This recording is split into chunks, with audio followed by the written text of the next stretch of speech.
Assalamualaikum warahmatullahi wabarakatuh. Saya Anjani Vida Rubiantoro dari kelas 11.1.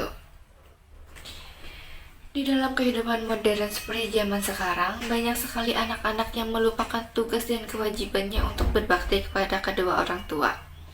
Bagi anak yang sudah menikah, berbakti tetaplah tugas mereka karena memang sudah tugas dan kewajiban seorang anak untuk terus berbakti kepada kedua orang tuanya. Orang tua adalah nikmat terbesar yang Allah karuniakan kepada kita. Orang tua juga menjadi sebab adanya kita di dunia. Oleh karena itu, kita harus menjaga, menghormati, dan menaati, serta berbakti kepada kedua orang tua kita. Nah, kenapa sih kita harus berbakti kepada kedua orang tua kita? Karena kedua orang tua kita telah banyak berkorban dan mengorbankan hal-hal yang besar di dalam hidup mereka untuk diri kita. Dan juga orang tua kita adalah salah satu jalan untuk menuju surga dan ridha Allah. Di dalam Islam, Allah mengajarkan bahwa seorang anak haruslah menaati, menghormati, dan berbakti kepada orang tuanya. Allah menyebutkan firman-Nya mengenai perintah anak berbakti kepada kedua orang tuanya di dalam Al-Quran. Firman tersebut berbunyi, "Dan Rabb-Mu telah memerintahkan supaya kamu jangan menyembah selain Dia. Dan hendaklah kamu berbuat baik pada ibu bapakmu dengan sebaik-baiknya. Jika salah seorang atau keduanya sampai berumur lanjut dalam pemeliharaanmu, maka sesekali janganlah kamu mengatakan kepada keduanya perkataan 'ah', dan janganlah kamu membentak mereka, dan ucapkanlah kepada mereka perkataan yang mulia." Quran Surah Al-Isra ayat 23.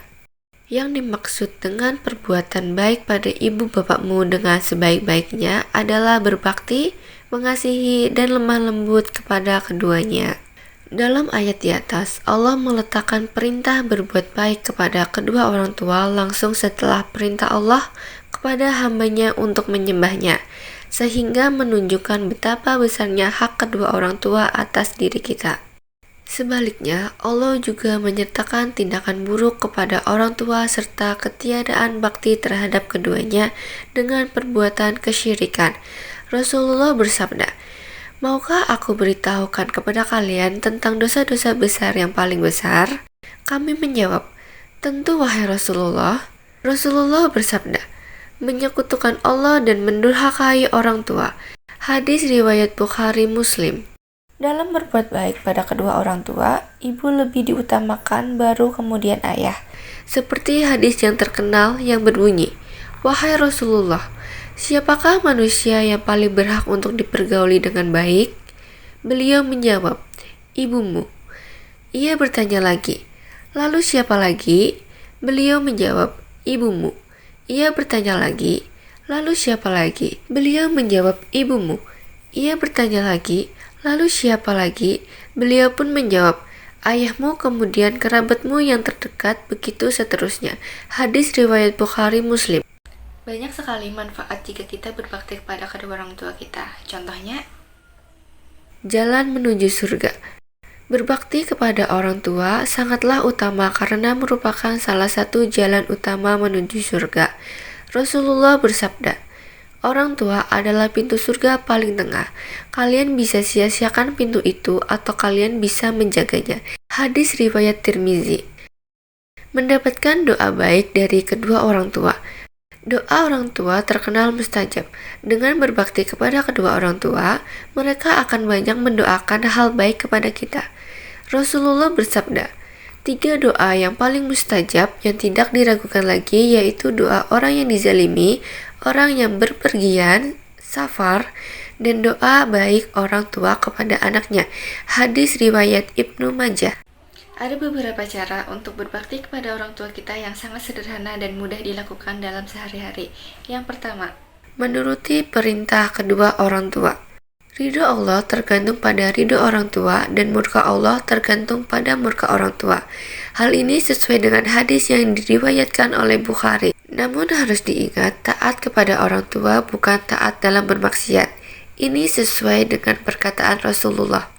Tidak ada ketaatan dalam melakukan maksiat. Sesungguhnya ketaatan hanya dalam melakukan kebaikan. Hadis riwayat Bukhari Muslim. Perintah orang tua tetap diikuti selama bukan perintah maksiat. Yang kedua, tidak menyakiti hati orang tua. Pada surah Al-Isra ayat 23, Allah berfirman mengenai kewajiban cara berbakti kepada kedua orang tua yang merupakan kewajiban bagi setiap muslim setelah tauhid. Selain itu, dalam ayat di atas juga disinggung agar tidak membantah orang tua, termasuk tidak mengucapkan yang berarti membentak keduanya. Kita juga diwajibkan untuk selalu bertutur kata baik dan sopan. Durhaka kepada orang tua adalah segala bentuk menyakiti kedua orang tua. Menyelisihi perintah keduanya juga termasuk durhaka.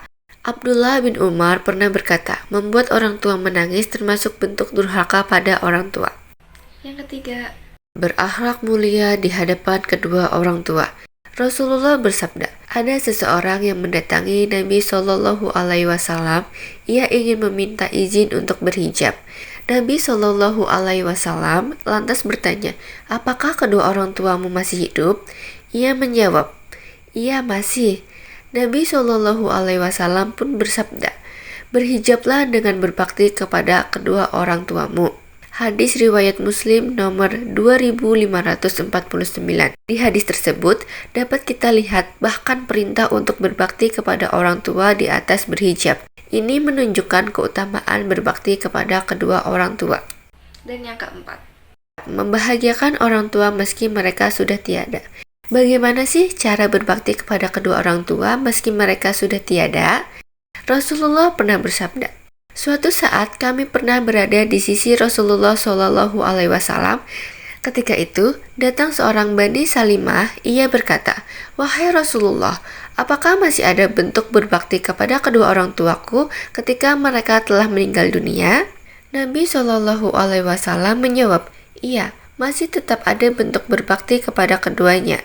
Bentuknya adalah mendoakan keduanya, meminta ampun untuk keduanya, memenuhi janji mereka setelah meninggal dunia, menjalin hubungan silaturahmi, kekerabatan dengan keluarga kedua orang tua yang tidak pernah terjalin, dan memuliakan teman-teman dekat keduanya. Hadis riwayat Abu Daud.